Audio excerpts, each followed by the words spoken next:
That's right, folks. We're reviewing Surviving the Game, the 1994 would-be masterpiece with a very young in his acting career. Ice-T. He'd done a few movies before this, but it's not quite the seasoned Like veteran. Trespass. Trespass, New Jack City. He was in a couple things, but I mean, by now he's been like in tons of stuff now. So, um, Mainly SVU. Law and Order. He's a cop. well, I was gonna say mainly Leprechaun the Hood, but yeah, I guess there's the cop show also, but I think Well, most widely known for Leprechaun the Hood. no. No, I think he's more widely known for Trespass.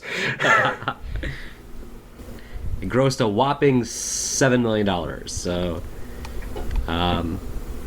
wasn't gonna be a movie was gonna propel Ice-T to like superstar status in terms of acting, but I can see why it's not the kind of storyline that the mainstream is really gonna be into. Which is weird considering the fact it's based on a short story that I even when I was in middle and high school I've read as a kid because it was one of the things we were forced to read. And when I was in high school, I think that was 15 years after this movie came out. Mm. So the story itself is somewhat somewhat more known. I The did. fact that this movie isn't is kind of surprising to me. It's called a dangerous game. The Most Dangerous Game. The most dangerous game. That's right. Okay. Yeah, it was the original story was written in 1924 with the first iteration of it coming out in 34, And there's been like a couple different movies that have kind of spun off from that, or were based on including Hard Target that came out a few months before this one. that. Yeah. Hard Target was '93. This is '94. Yeah, and that one's technically also based on was inspired from The Most Dangerous Game. I realize I kind of like movies that have sort of like an all like outdoor setting, stuff like this. Maybe you just like the outdoors. It's weird. I like movies with that, but I don't like actually being outdoors myself. So, like, I would love to watch Predator, but I don't. I would never want to be in that setting. You wouldn't want to go to the jungle? Even Arnold said it was like Eh, miserable. eh, He said it was miserable to film it, but Well, that's because Arnold was so big, he probably sweat the minute he walked out of his damn camper. The guy was probably sweating before he walked out of his camper, with his camper set to 65. well, why don't we get into the movie? The movie is depressing. You think so? Well, yeah, it starts off with a homeless guy and another homeless guy being hunted and killed. And then the other homeless guy loses his damn dog, Yeah, there's a lot of homeless people at the beginning of this movie. That's true. including a Navy veteran. Yeah. I thought it was a mistake to actually show like somebody being hunted at the beginning, because I feel like the whole thing of the movie is that it's going to be a twist that they're hunting Ice-T. So when they show them hunting somebody at the beginning, it kind of right off the bat ruins the twist. I feel like they should have Yeah, but taken that out. it's a way to captivate the audience because, to be honest with you, how many people is actually going to stay and finish the movie when all you start with is a dog being hit by a car? Well, I mean, it's going to get into the action within like 20 minutes. You got to be a little bit patient, but I just think that in terms of a twist, it works a lot better if it's a complete mystery of what's going on, and then you unlock it. But I don't like stories where like it starts off in the action and then says it cuts back to like saying 2 months before, 2 weeks before. Like, I don't like that idea. If you don't know what's going on, the action's not that interesting to me. So it's kind of one of those things, but yeah, they did the same exact thing with Hard Target, by the way. In Hard Target, the opening scene is again like someone being hunted. I don't know. I actually haven't watched Hard Target. I've only seen the ending. Really? Yep. Oh, you should watch that. It's pretty good. It's just, The only thing I know about it is Jean-Claude Van Damme and Lance Henriksen. it's made by John Woo, who's like a famous director from the '90s. Did a Isn't he still fairly famous? Isn't he still doing a bunch of martial art movies? Yeah, but just doesn't do like mainstream American movies anymore. But in the '90s, Yeah, mainstream's overrated nowadays. true. Yeah, he's probably doing better stuff, right? Um, yeah. So basically, we're introduced to Ice-T and his homeless friend who are scouring, basically just barely making ends meet. Well, actually, Getting their ass kicked by security guards. yeah, making no ends meet, really, just barely scraping by on the streets. Yeah. And that's kind of, you're right, the first 10 minutes is pretty depressing because we're just following them trying to find their next meal, basically. And that's literally every single line out of their mouths. Like, did you really need these two to say 500 lines that they're hungry? Yeah. I mean, I guess it's realistic. It's like you think about what would homeless people be talking about, and I would think they'd be talking about food, right? So, I don't think they'd be when they established they're looking for food. I don't think they would. It's not like Ice-T just stopped looking for food because they didn't talk about it. the old guy's like, he's like, man, nobody eats meat anymore. Old man dies just because you said that because he didn't get any meat. No, I think the old man died because so remember when they for the cop first came, I think he hit the old man in the ribs, right? Yeah. That injury probably ended up killing him, honestly. Nah, he was a Navy vet. He could take it. Maybe if he was hit like in the chest where his heart was, maybe. Yeah, he was old. Or if it was Think about established that maybe he had a disease, maybe because he was homeless, he had cancer and no one knew about it. any injury when you're older is more devastating. You ageist bastard.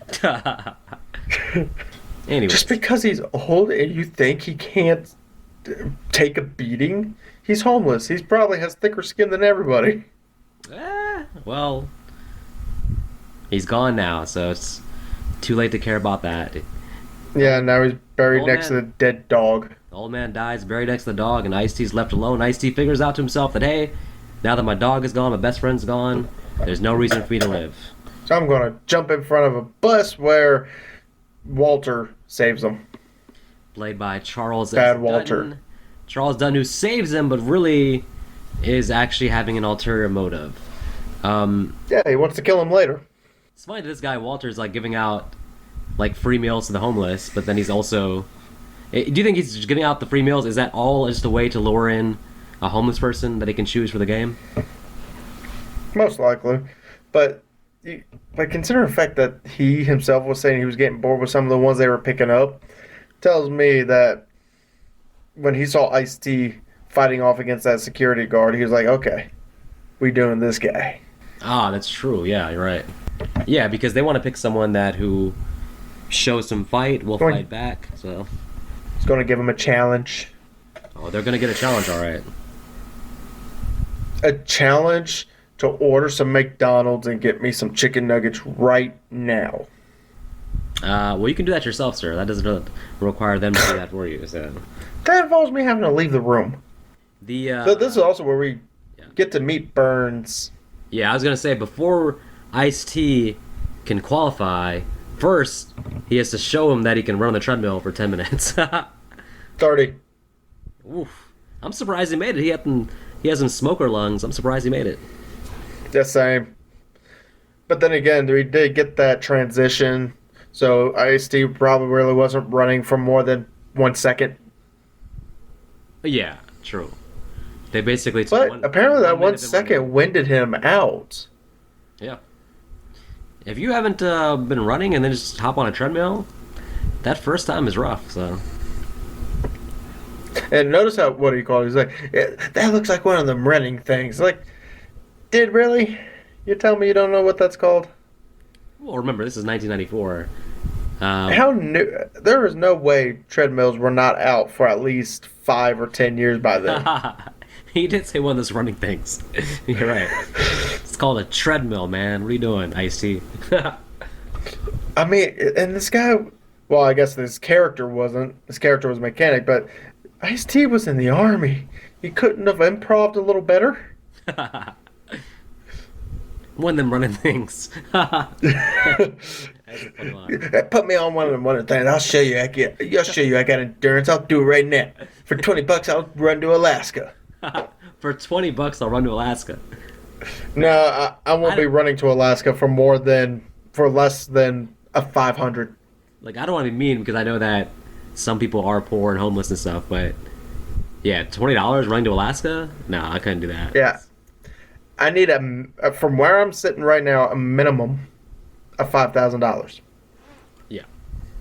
From Yeah. where they were at, because I think it was supposed to be what Chicago, New York, where they were at. Yeah, and 20 got him a hotel room for the night. Well, a Fleabag motel room, which that was funny to me. He just slams the money down. And go, boy, who you done rob? it's, It's like, it's $20. Like, my goodness. it's like no, someone was just generous for 30 minutes of watching me die. Yeah, I don't want to be nitpicky, but that scene works for me a lot better if he was given $50 and not 20. Yeah. Then Well, it's like, again, if he's like, I'll run to Alaska for 50, I'm like, oh, okay, yeah. And then he's like, gets a decent hotel, but it being $20 like ruins the whole scene for me. well, he didn't get a decent hotel. He got some Fleabag roach motel that the TV didn't even work. I know. I just would have been happier for him if he got 50 instead of 20. 50 could have got a nice meal, bought some clothes. So His meal's inside a garbage bag, okay? He's good. He gets free food. yeah, well, there's not enough meat, so people don't eat meat anymore. Yeah, well, he can. If you're hungry enough, you can snack on some rabbit food. Well, thankfully for Ice-T, he's been given a new job as $200 in advance. some kind of animal hunter instructor. It's very vague the way they describe it. They're like, we're gonna be hunting and we need a guide. Like, what is Ice-T gonna do? Like, in terms of guide, like I don't makes no sense. But He's going to guide them from point A to point B in the form of treadmilling. because here's the thing: what's funny is like they have to make us believe and make him believe that he's being given a job that he can do, but at the same time, it's like he has no credentials, no qualifications, so it can't be a job that's like that hard. It's got to be something that anybody can do. So they keep They it have a very, very, very vague. they have a very these are very nice rich people who just want to give someone an opportunity to learn from them, make money, and then build a career off of what he's about to experience. Well, I'm very happy for him. His luck has really changed, and I think that Yeah, I'm glad he and 500. he met these nice men, and I'm very happy for him. Yeah, and 500 a week. That's especially since he doesn't have to pay for a damn thing. Saves up every single bit. Just a bit hypothetical, Nick. If you were offered a job out of nowhere from some supposedly nice rich men who you've never met before, and you have no qualifications, but they're giving you money, giving you a job, and then you're flying out in the middle of nowhere. I gotta be honest, once I see I'm flying out in the middle of nowhere, even though this is a hunting thing, I'm kind of like feeling, something feels off about this whole thing. I'm wondering if I see, like, I know he's in a desperate position, so he's not really in a position where he can actually question things, but that's all happened kind of quick. You meet some random people who give you a job and they're flying out in the middle of nowhere. It does seem sketchy. Nah, not at all. You wouldn't be paranoid? I mean, I wouldn't be taking no job like that right now. I'm making bank with what I'm doing at the moment. Baller. I know. I just bought a PS5 even. Nice. No, what I'm saying is, though, like, okay, well, let's say you were homeless, though, and you were given... I'd take it in a heartbeat. Gotcha. No, I mean, I would take it, too. Because, I mean, it's that or you're on the streets, I would take it, but I'm just saying, while they're flying out the middle of nowhere, at least does some doubt creep in your mind, some paranoia about, like, what is this? Well, you could see in his face and some of the questions he was asking, yeah, there was doubt and a creep factor going through him. Yeah, 100%. Think about it. He asked like so many questions, and we probably asked even more before we even saw the scene. True. And, I mean, Like, to be fair, if he's creeped out, then, having Garey Busey there is not going to alleviate that, so that's going to add on to the creepiness. what are you talking about? Garey Busey is probably the best thing in this whole damn movie for how small of a scene he was. Yeah, but he's creepy as hell is what I'm saying. That's the point. Yeah. If I was feeling sketchy, then he went He's out. a doctor that messes with your mind. and gives epic monologues. Yes, the monologue in this that he gives is the best monologue in the whole movie because almost every character gets some form of a monologue throughout this movie. And it's Yeah. a monologue that Gary Busey wrote himself. And I don't know if Ruger Hauer was actually annoyed by it, but he did. Ruger Hauer did say he thought Gary Busey was trying to steal the scene. It's kind of a random scene though because it's such a long scene of him giving a monologue, and you're trying to figure out like what the meaning of his monologue is, and then you realize that he's gonna die like in the next scene, and you're like, in hindsight, it's like a big monologue for somebody who's actually ends up being like a very minor character, you know? Like, Yeah, which is that's funny all it. because they've also mentioned that technically the start of these hunts was Doc's idea.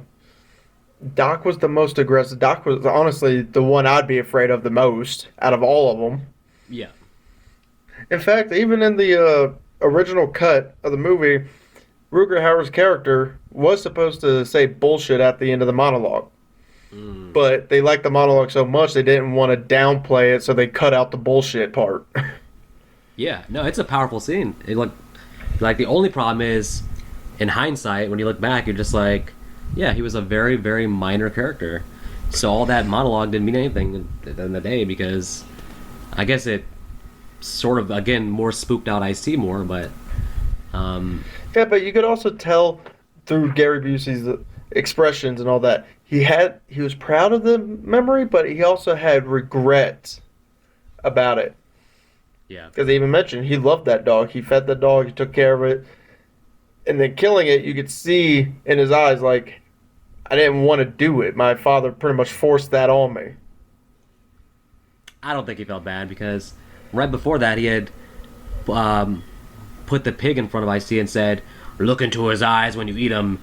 That way you'll devour his soul." Well, think if he didn't go through if that was just what happened to him at the age of what he said 13, what else you think happened to him throughout his life? Yeah, and think about this. I mean, and all that, he still became a doctor too. So it's clearly a very smart but crazy person. But imagine if that was your doctor. I wouldn't go see him after the first visit. I'd be like, I think I'm switching doctors. Right, but yeah, the fact that they kill off his character so early to me is a disservice. I would have killed off Griffin first. I don't know if I would have killed any of them off that quickly. Like, I know they try to spread out the killings basically, so that's not like all at once. So kind of like throughout the movie, you have like a kill here, a kill there. But I would have kept them all until like kind of the midpoint of the movie. Well, I guess we should explain, of course. Spoiler alert: the twist, of course, is that he's really not there for an actual job. He's there to be hunted by our rich men who apparently they each pay $50,000 to participate in this, which I assume all the money goes to Ruker's character. Most likely, because I doubt Ruger put anything towards it. Something tells me him and Charles Dutton's character Walter are retired, and Yeah, they just want extra money. extra money, and they probably own the cabin, and Yeah, probably they own the land. I'm guessing so. most likely. So when you pay for it, you're paying for the opportunity to be in the game, and then also you're paying for the travel to get there. I'm guessing, and then the fact that you get to stay at the cabin. So Yeah, so $50,000. yeah, so they get Ice-T running to give him a head start with breakfast, and they're all antsy. Especially Gary. And oh, yeah, He's like, Gary Busey's like, let's go now. Let's do it. Let's go. it's like I have a feeling about this one. It's like, yeah, you're gonna have a lot more feeling when you when you fight him. Well, that's kind of the scene too where Ruger kind of establishes he's a leader, because you have Gary Busey flipping out and Ruger's just like, "No, Doc, we're gonna go when I say." Basically, I think it's important to have that because otherwise, yeah, you're like, wait, who is the leader of this? Is it Gary Busey? Because so they at least establish again that Ruger's kind of calling the shots though. So But yeah, I'm fine with that. It's just once everything really starts, Ruger really feels like he's honestly back of the pack half the damn time. he doesn't really. I don't. It's hard to get what his motivations are because you're right. He doesn't seem like he's passionate about the idea of killing somebody. He's more just like he's the guy. He's the guide basically. He's just like in the background, saying stuff, walking very slow, relaxed, never has much facial expressions. Like maybe he's in it just for the money. Honestly, it might just be the money for him because the other ones. I mean, obviously they paid 50,000 to do this, so they're really into it. They're like getting each other's way. They're getting mad at each other, like, "Hey, get out of my way! Don't take my shot." So they're passionate, but him and Dunn are basically just there to be in the background. I don't think they care if they're the ones that get the kill. I don't know if they actually want to get the kill. I think the whole point is that one of the people that pay the 50,000 is supposed to get the kill, right? Not them. Like It makes you wonder also. Makes you wonder one more thing. I know they're making bets about, first blood and who gets killed or whatever. But do you think you think that 50,000 actually goes into kind of another pot for final kill? It would be nice to find out more information about how it works. My assumption is just that, like, the money's just going to Dunn and Ruger, but maybe there's some bonus prize. What's interesting, what I was thinking about was, if we're looking at it as a game, right? Basically, whoever gets the first shot, whoever gets the kill, that's a big thing. Don't you feel like they maybe actually would split up instead of they just all move together? So when you come upon Ice-T, it's like, if you're all together, it's like, how do you even, like, distinguish, like, oh, okay, you get the kill, I get the kill, like, wouldn't it make more sense if they all kind of split up and went after Ice-T individually almost? I don't know. It would have, but something tells me with this group, they would have shot each other, not even realizing. Yeah, I don't know how you... Especially Griffin. I don't know how you compete for the kill if you're all grouped together, like, you're just gonna, shoot them at the same time? Like, it's really kind of weird, so... There's another real question. Is this crew actually friends, or are they really just there because they enjoy this? So, clearly Dutton and Ruger, they go back, way back, clearly. They're the organizers. They're definitely friends. They clearly know each other very well. They know the doc. They know with Griffin, he's like, oh, he lost his daughter a couple months ago. So they know a lot about each other. So maybe they're in the same social circle. You think about this at the very end, with the father and the son, their wife calls Ruger at the end and leaves a message. Yeah. So the wife knows him. So they're that establishes they're probably normal middle class people who just have this secret about that they do this. But there is no way they're middle class. I mean, very very upper middle class. I mean, they're spending 50,000 this, then yeah, very very upper middle class. I still don't even think upper middle class. I'm pretty sure they're high class. Remember, they had to pay 50,000 just to come and hunt a human. What is this, Hostile? Yeah. Well, we know in Hostile they had to pay 1,000 just to kill an American. Yeah, we know the one guy's a doctor, so we know that. The rest of them, we don't think we get a good sense of what they do. I mean, one of them said, I think it was Wolf is supposed to be the Wolf of Wall Street. Is the joke they gave him. Yeah. Well, the thing is, I mean, with Ruger and Dutton, if they're getting 50,000 per person, then they're probably rich just off of this. Honestly, you think about it. There's like what 4 people outside them. There's 4 other people, so that's 200,000. So just from this, they're making 200,000. If they split it in half, that's still 100,000 each. And if they do this a couple times a year, 200,000 each time. They're making money from this, honestly. Yeah, well, as they're hunting Ice-T, Ice-T does something that I'm sure a lot of people actually would do. He goes back to the cabin. Yeah. But yet Ruger just randomly says, you know what he's probably doing that no one else has done before? It's like, well, if no one else has done it, why would you just randomly think about it? And why would nobody have done it before? It's such an obvious move to circle back of the cabin instead of running straight away where they can find you easily. Yeah, because you run back to the cabin, there's a chance that you could potentially find a weapon to defend yourself with.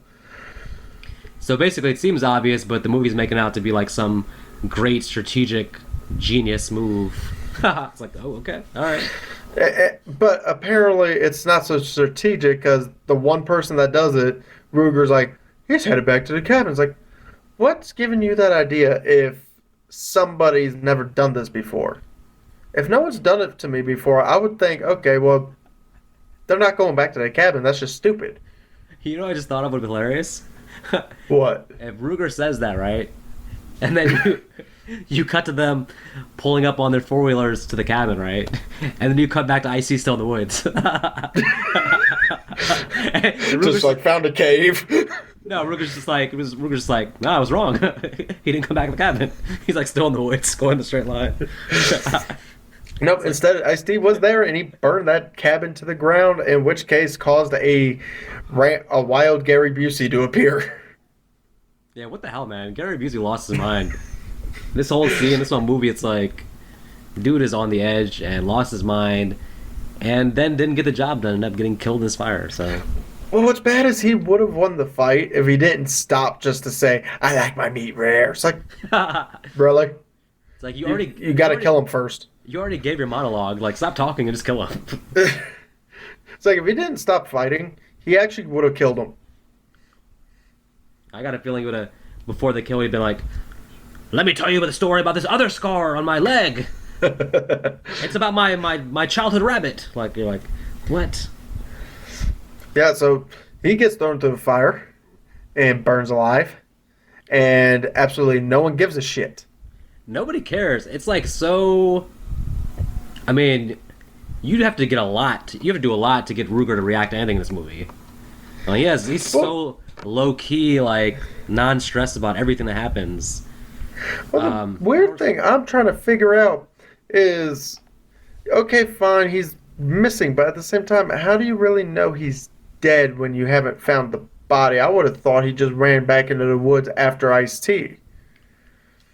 Because once he ran into that house, no one saw him. Yeah. Well, So how do they automatically assume he's just dead? Does Ruger Hauer have some kind of ability to see the future? Hey, man, he knew that Ice-T was going back in the cabin, so he has a sixth sense, I guess, about these things. I don't know. So this is little Tommy, ain't it? Mm-hmm. Yeah. Yeah. Oh shit. Mm. Anyway, here's another thing. Throughout this whole movie, I've noticed nobody takes Mason seriously. The hunters. You'd think after killing the most aggressive and arguably the strongest out of y'all, minus Dutton. I'm pretty sure Dutton has a lot more strength than Busey did. But explain to me why y'all don't start taking him seriously. This is most likely the first time y'all lost somebody in these hunts. Yeah, you just get a sense that they're super, super overconfident. Like, yeah, so overconfident they fall for every single trap laid out for them. I think the problem is, honestly, they probably really have been just killing people that, like, pose no challenge at all. Just, like, straightforward, hunt them, maybe took an hour or two and killed them. So maybe this is the first time they've actually been challenged, and by killing so many people just unchallenged, they probably got some idea that they're geniuses and that they're, like, actually good at this. But apparently not when they run into a mechanic. If he was prior military, something tells me they still wouldn't be taking him seriously. You know, for a mechanic, though, he does a lot of stuff that's pretty clever, honestly. Well, yeah, like making the tree smoke the cigarettes, luring them in one spot while getting Griffin. Yeah, he's actually pretty sound on the strategy side in terms of what he does, holding up in the cave. Obviously, what's interesting, they actually know he's in the cave, but they decide to get him at dawn, I guess. Because they assume he's waiting for them to come up. Because most likely, if you're a hunter, that's what you're going to do. You go after someone when they're sleeping. Yeah. So they're assuming, oh, well, he actually thinks we're just going to come at him at night while he's sleeping, so he's going to stay up. So let's wait until he's tired in the morning. Yeah. Which makes sense, except for the fact that they fell asleep and he snuck out of the cave. Yeah. You know, as fun as this movie is, one thing the movie does not do well, I would say, is that Have smart villains. yeah, at no point do you feel like IT is actually in trouble.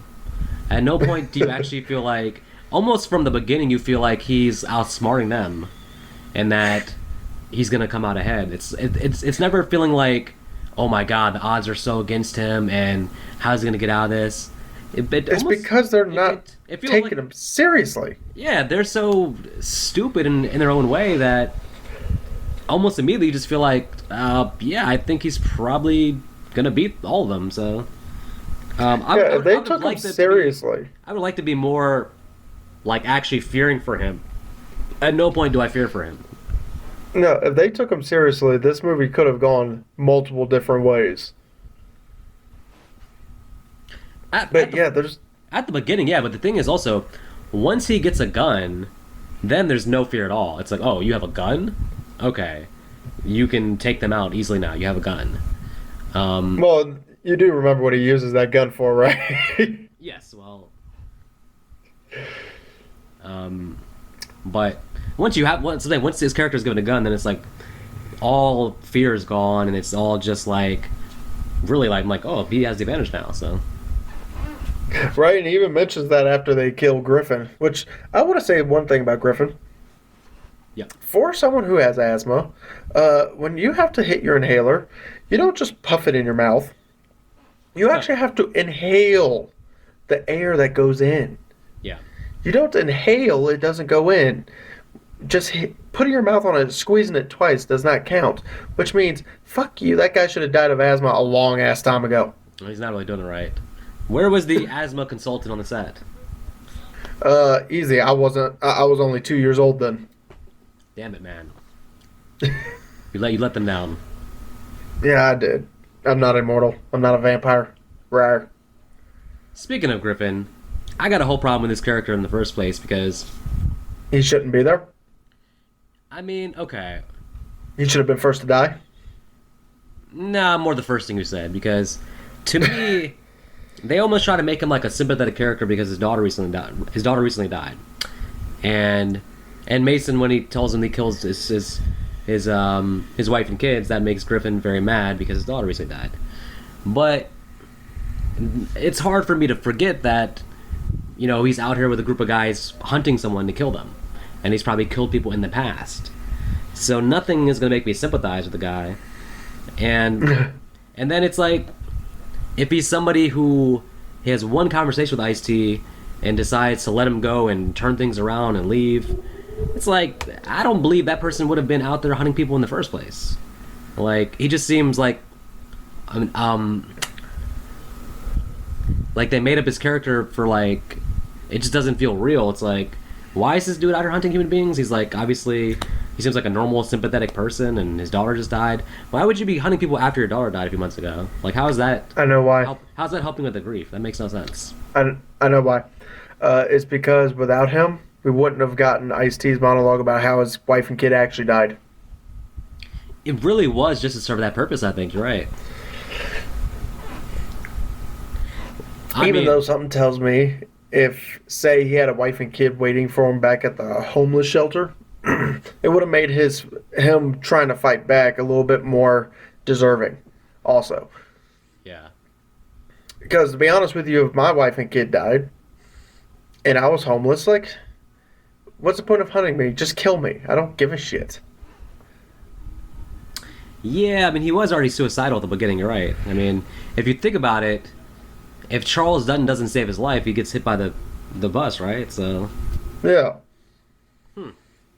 So, seriously, at this point, the fact that they kind of killed Ice-T's character in just 30 minutes of the movie by making him fight back, it's like, why do you want to fight back now? I think... no one's giving you a reason to fight back. Your wife and kid are still dead. Your best friend's dead. Your dog's dead.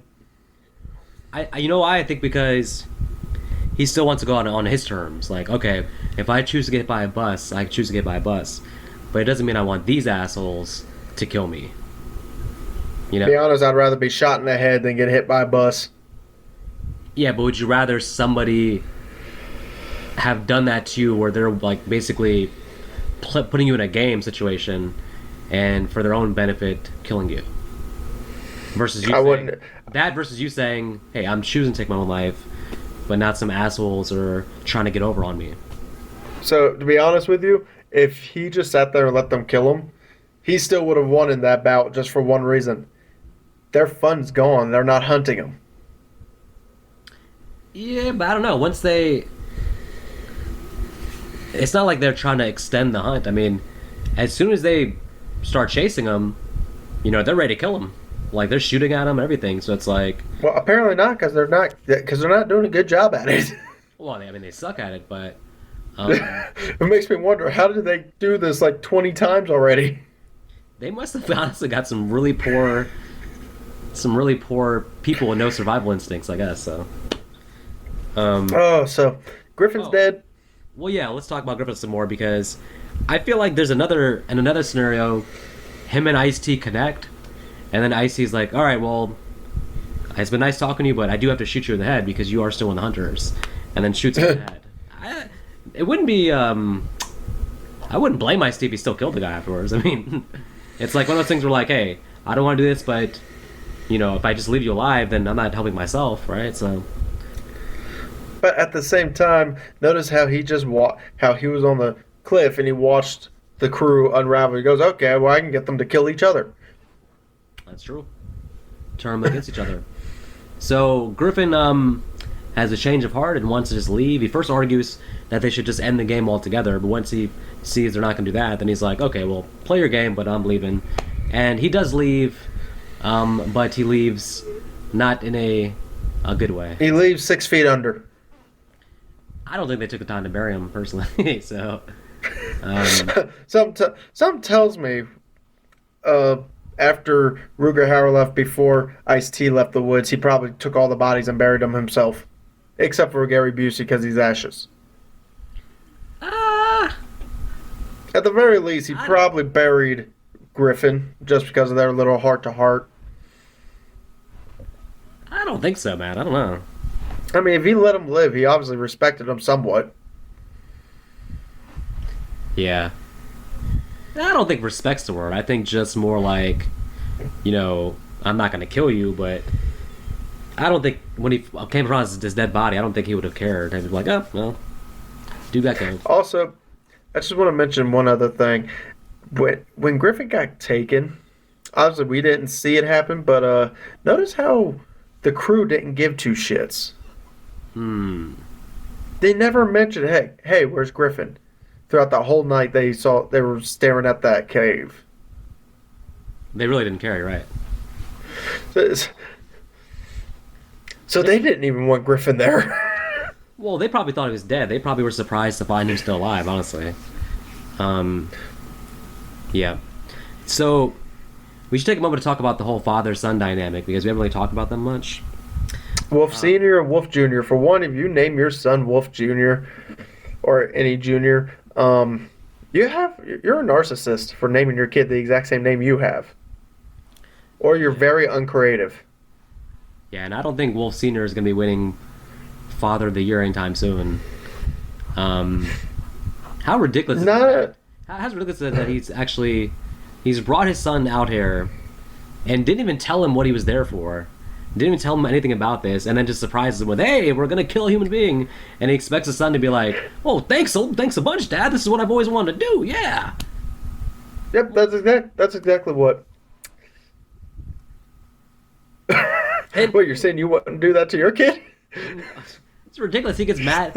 He gets mad at his son reacting the way he does, and I'm like, anybody would react that way. Like, that's not a fun surprise. He pretty much even tells his son, he's like, you need to be a man. He's worthless. Like, what? Really? That's the advice you're going to give your son? Obviously, you didn't teach your son the same morals you have. And because the son doesn't want to kill the guy, his father's like, you're too much like your mother. It's like, what? Because he's not. Well, apparently his mother is a nice person. Really, she's not a murderer like him, so. Wow. And even I'm surprised the son even.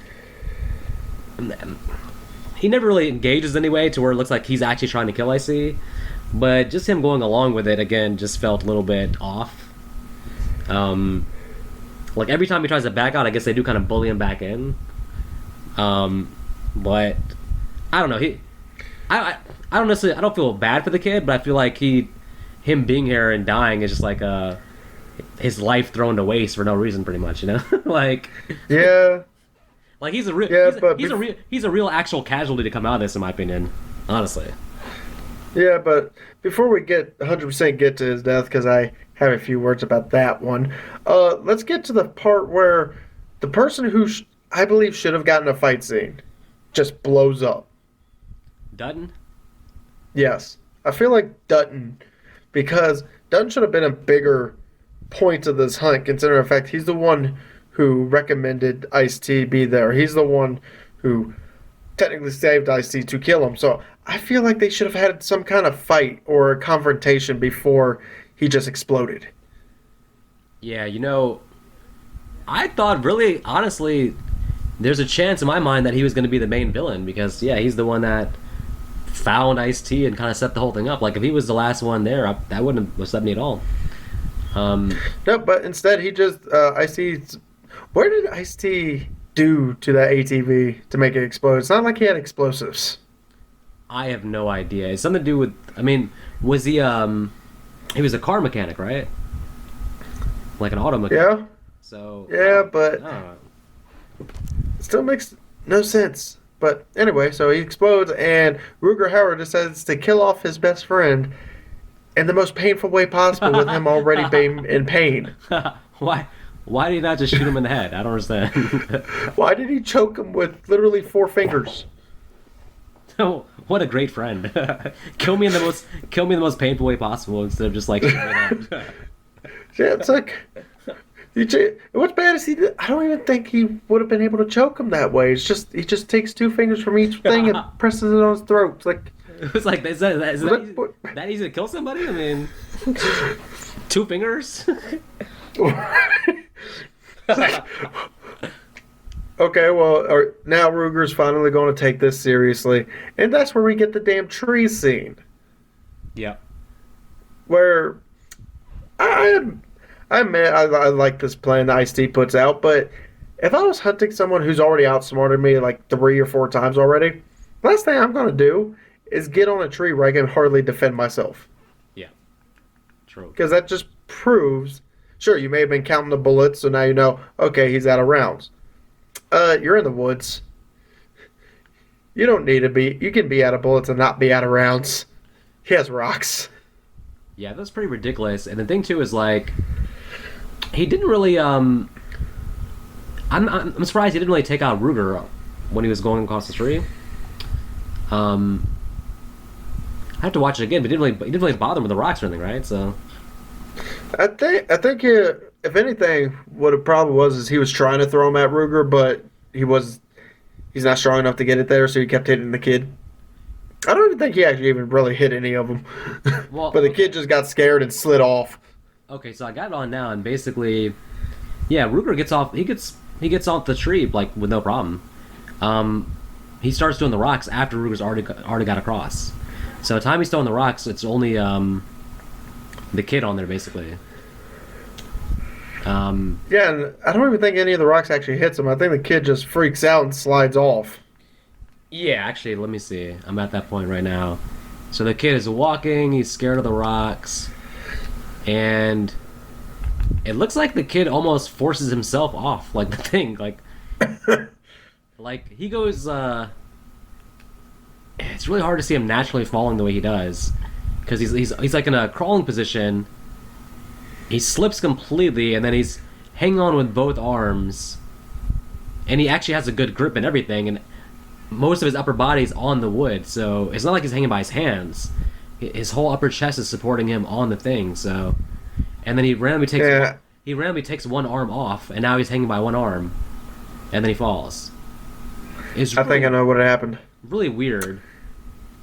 He didn't want to kill a human, so he kills himself instead. Yeah, and he falls right when his father gets to him.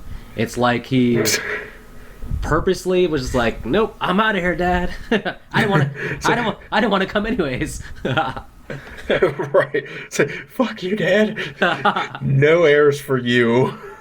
It really was because like he he waits till his dad gets right to him and then he falls.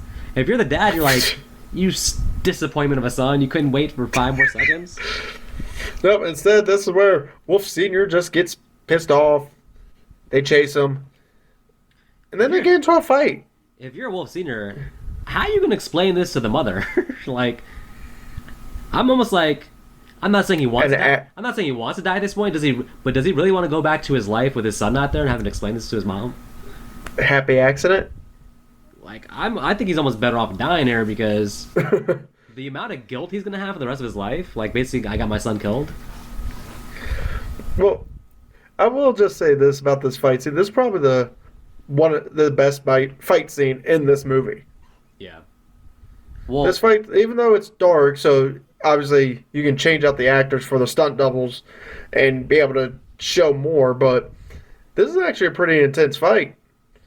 Yeah, so what happens is as soon as his son dies, Wolf Senior basically becomes really like the main bad guy. Like, Ruger even then is still in the background, not really like reacting to anything. And you have Wolf Senior that was like full on Mason, he's mine, losing his mind. So, yeah, I mean, I'm not saying Ruger should have done more stuff in this movie, but he never really does anything. He never really does anything. Like, what the hell? Except for not take our main character seriously after he kills every single person in this entire... The only time I swear he takes Mason seriously is after the fight with Wolf and they get to the plane. Yeah. And that's because... That's the only time he takes him seriously. At that point he has to because he has to get off the island, but this is a very easy payday for Ruger. I mean, he doesn't have to do much dialogue in this movie. He doesn't do much action. There's really very few close-ups on him. Like, he doesn't do much in this movie. Like, this is an easy payday for him, honestly. Like, compare this to like him. And he's supposed to be our main villain. Yeah, compare this to him in The Hitcher. In The Hitcher, oh my gosh, he's an amazing villain. Like doing really good work. So, or hell, even I swear he did more in Buffy than he did in this, and he was only in half of Buffy. Yeah, he was way more fun in Buffy. And that's, I guess that's his range though, to be the villain in Buffy, The Hitcher, and this, and it's all different kinds of villains. I guess it's pretty interesting. But this is his least favorite villain of mine because he just doesn't do anything. He's so laid back the whole movie. Yeah, hell, even during the fight with Wolf, he could have just killed them both, but he just sat there and went, "I'm gonna leave now." Yep. It's like, why?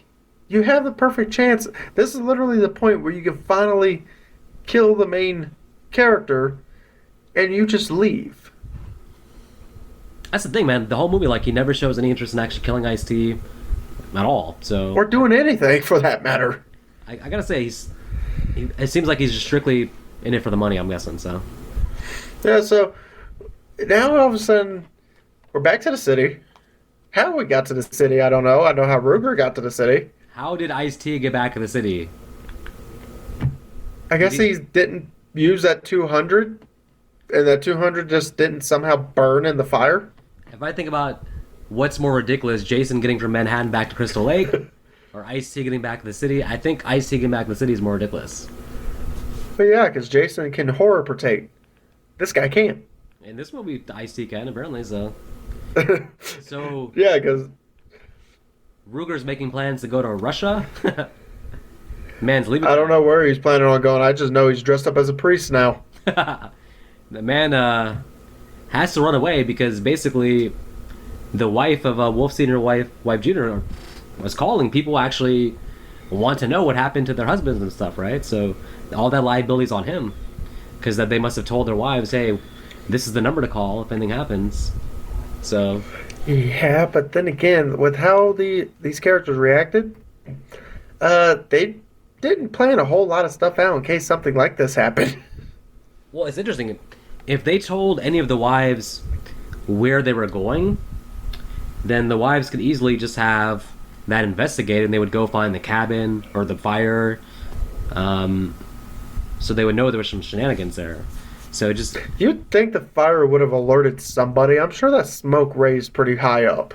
yeah. At the same time, it makes sense that all the guys probably lied about what they were doing. Maybe they told their wives, "Hey, I'm going like for a fishing weekend or like going on some camping trip." I doubt they've told them, "Hey, we're going to go kill somebody." They probably told them they were going to go hunting, because then the wives would have thought, okay, you're going to go kill a deer. Yes. But in this case, a deer named Ice-T. Yes. yeah. But in this case, Rutger Hauer obviously is a really shitty priest by telling a homeless woman to fuck off. Right. It's like, we're back to the homeless people now. It's like, please, sir, I'm homeless. Can you spare any change? Fuck off. It's like, damn. You're not going to be a father soon. You notice Ruger's sixth sense again, where he magically knows that Ice-T's following him. He knows someone's behind him. Well, Ice-T did come out and say, Burns. You know, now Ice-T is Batman. Like lurking in the shadows with like a new voice. I'm Batman. He'd probably do better than damn George Clooney. It'd be funny if Ruger at the end was here like just said aloud to himself, "You know what? I think this guy's different. I think he went back to the cabin. I think he went back to the cabin." But instead we get this fight scene, and to be honest, compared to Wolf fight or Doc's fight, it's very boring actually. Yeah, I have a theory that they ran out of money because this is like a very kind of subpar ending. I mean, it's just like two guys in an alleyway fighting, basically. Yeah, so it's like, which, to be honest, I'm fine with that. It's just not as epic as it should have been. The final fight's supposed to be better than anything that happened, any other fights that happened before. All the fights supposed to escalate. This one de-escalated from the wolf fight. I feel like Ice-T needs to take a shower because he still has like his face looks like he literally came from there straight to here. Like, I don't understand. The man didn't like shower the entire week, didn't eat. I don't understand. Probably not. But how about we go to the fact that Ice-T then takes the gun, is gone for only like 5 seconds, but somehow 5 seconds is long enough to load a gun full of trash. Yeah. And also, instead of a kaboom from the gun, we get a poof. Should we talk about this gun incident and what happens to Ruger? Because I need a theory here about what happens to Ruger because I've watched it in slow motion. He became Houdini. I watched it in slow motion. He literally disappears. Did the gun make him explode completely? I don't understand. It's like, did the gun make him explode? Did the gun turn him into Houdini? He just disappeared. He disappeared to a Russian mosque. It really looks like a magic trick. Like, he's literally gone on one side. It's just what's with the clouds? What's with the smoke? It's almost like a ninja. Rutger Hauer became a ninja real quick. He teleported. He didn't die. He teleported out there. He probably had to get back in the cabin. You know what? I know in this movie he's called Burns, but Burns is just the American version of Ryu Hayabusa. Right. You're right. I got the scene on right now, and Ice-T, yeah, he takes the gun for literally about 12 seconds and does his thing to it. And Ruger's such a dumb. Ruger's like, oh yeah, well of course he just left the gun for me to pick up. Like, huh? That made no sense. Yeah, the way I would have ended it, because they mentioned earlier that, if a gun's clogged with trash, it could blow your hands off. What I would have done is actually had that happen to where Rutger Hauer still lives, but he no longer has hands. Just have him screaming in the alley. I don't know. I just think the ending is awkward because Ice-T is walking away so confidently, and he can't be 100% sure that this thing is going to kill him. Certainly, he didn't expect this thing to make him magically disappear. But Ice-T never even looks back. I'm watching the credits. He keeps walking. He hears the boom, but he never even turns his head and looks back. which to me isn't. It would be. You would at least It would look have been back hilarious. you would look back and make sure your villain is dead at least, right? It would have been hilarious if he looked back and went, "Huh? The fuck did he go?" It's like, damn, he actually disappeared. Yeah, that's what I'm saying. All right, otherwise good movie, but this is such a ridiculous ending. Like, yeah, he keeps walking. He doesn't even look back. He didn't expect this to kill him. He expected maybe to blow off his hand, maybe. I don't know. Oh my god. That doesn't sit well with me. And where's Ice-T been walking off to, man? I wish they would have cut to, like, 6 months later, like, him with a job or something. Like, is there any hope for him? Is he just is he going to be homeless again? He'd probably just be homeless again.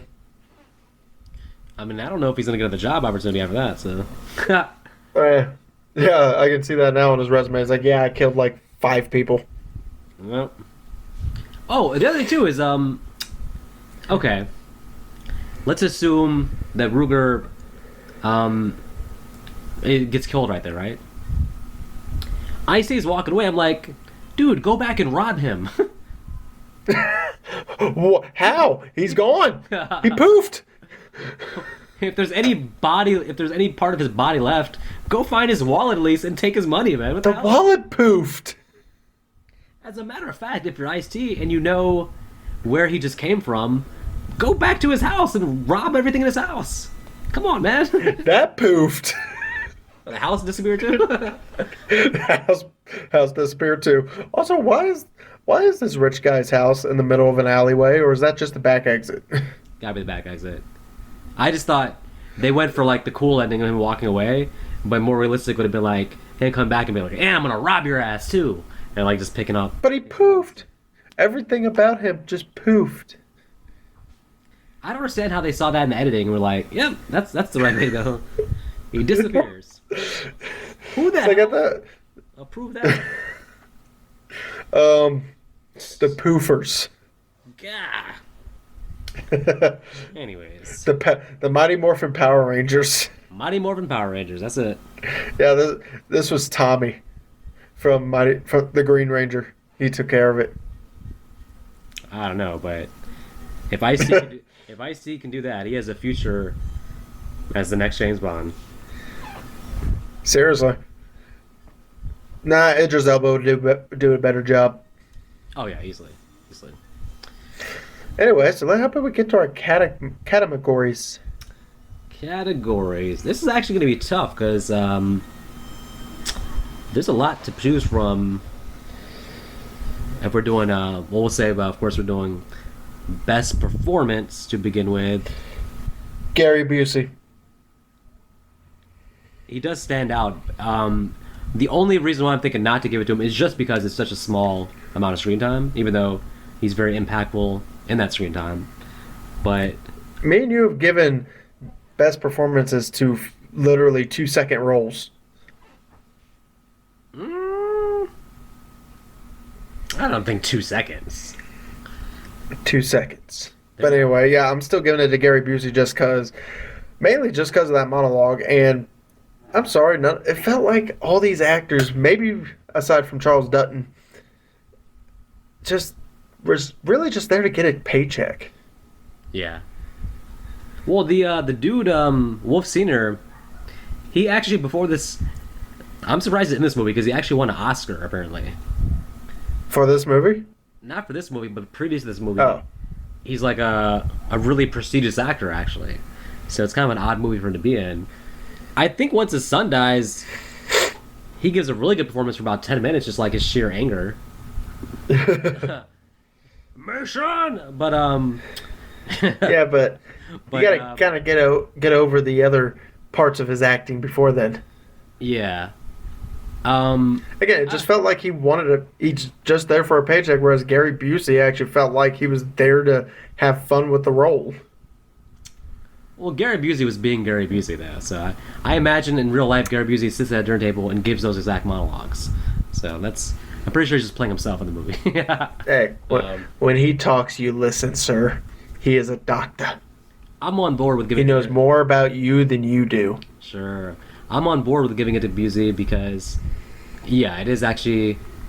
He is really going for it. His limited screen time, and even the writer came out and said that he wishes that he hadn't killed him off that early. So even the writer agrees with that. So I mean, I'm sure wrote when he wrote the characters, he didn't think of the actors that was going to play them. right, true. So then the worst performance, I know. I already know who you're gonna give it to. I'm giving it to Rutger Hauer in this one. Oh really? Yeah. I thought you were gonna say. Yeah. I thought you said Griffin. Yeah. Now, Griffin, not so much because for the most part he did his job. Again, it just felt like he was there for a paycheck. Whereas Rutger Hauer, he's supposed to be our main villain. He should be more charismatic than half of them, or at least more terrifying than half of them. Yeah. And to be honest, he was just bleh. Yeah. And that's compared to the other things we've seen him do. Yeah, I'm gonna go ahead and agree with that too because we just talked about it. I mean, he's very, very non-reactive, laid back. Nothing affects him. No emotion. I mean, I get it that it's probably in his mind, okay, the character's just here for money. He doesn't care about this whole killing thing. But once all his people start getting killed, he should be a little bit more either worried or mad or something. Just Especially after Cole dies. yeah, 100%. All right, well, best scene. I've already mentioned this. I spoiled it for myself. It's the fight with Wolf. Yeah, it's dark, but even dark, you can still see what's going on. They really just made it dark just so the actors could have stunt doubles out. Yeah. But it's still a pretty decent scene to watch, and Wolf's death is probably extremely realistic considering the fact it was just a quick snap because damn Ice-T was getting tired of him talking and yelling in his face. That's a good one. I'm gonna actually, I mean, because we just talked about it also, I'm gonna go ahead and just say the dinner table scene. Because of the monologue, but also because, like, knowing what's gonna happen, it's interesting to see all these characters actually sit down and interact with each other. After this scene, we're really not gonna have any real dialogue scenes. Like, there's not much in the rest of the movie, so this is the only time you actually get to know the characters, to be honest. That was fun. I like that. That whole dinner table scene is fun. Worst scene. Poof. Poof. I'm gonna make you. I'm gonna say abracadabra and make you disappear. Abracadabra, alakazam. Fuck off. You know, I would like to get the writer director's opinion of the ending. If someone needs to explain to me what the hell happened to his body, I need to know. He poofed. Man had the most epic death scene of all time. Except they should have used that for Jason Takes Manhattan. there we go. Okay. Let's see. What would you like to change? I mean, mine's an obvious one. Have Griffin die first. Have Garey Busey in a little bit longer. Yeah.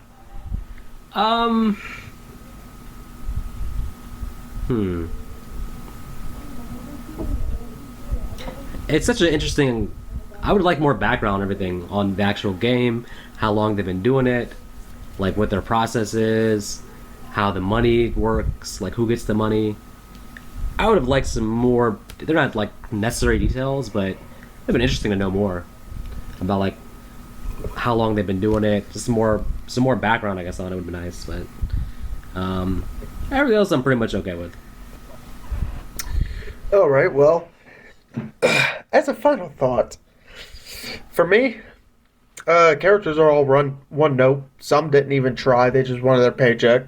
Mine is what, 2 people. Music was decent. Added to the movie. I like the setting. The lighting was good. The fight scenes that we got, minus the last one, was good. And the only downside I have with this movie is really just the acting should have been better. Pacing was fine, but probably just needed more logical leaps.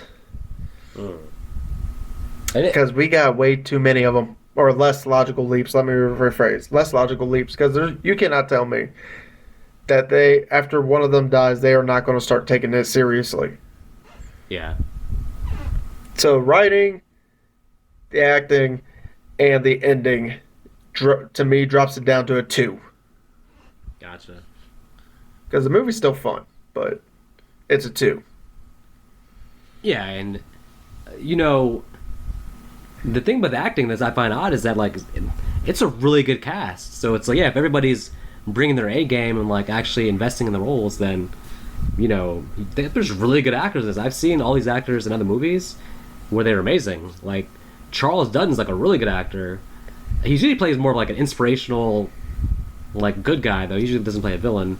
We know Ruger's always playing villains. We know he can be a great villain. I've seen F. Murray Abraham in different things, and then the guy who played Griffin is actually on the show Scrubs as a comedian, basically. So, yeah, I mean the villain actors are all really good actors. It's just that I agree some of them are just here getting a paycheck, basically. Ice-T is pretty solid. I would say that you're always on Ice-T's side. He's a likable character. He's charismatic.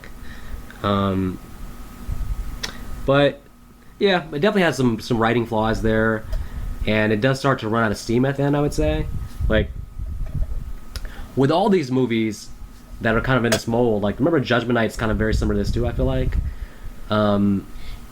it's kind of like the first half of the movie is always better than the second half because once they've been being chased or being hunted for a while, you kind of run out of things for them to do, and it kind of starts to feel repetitive. So it does run out of steam for sure at the end.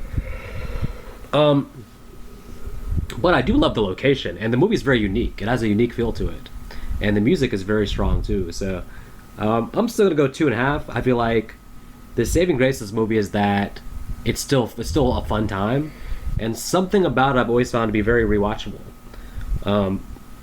This is definitely a movie you can revisit every couple years and have fun with it.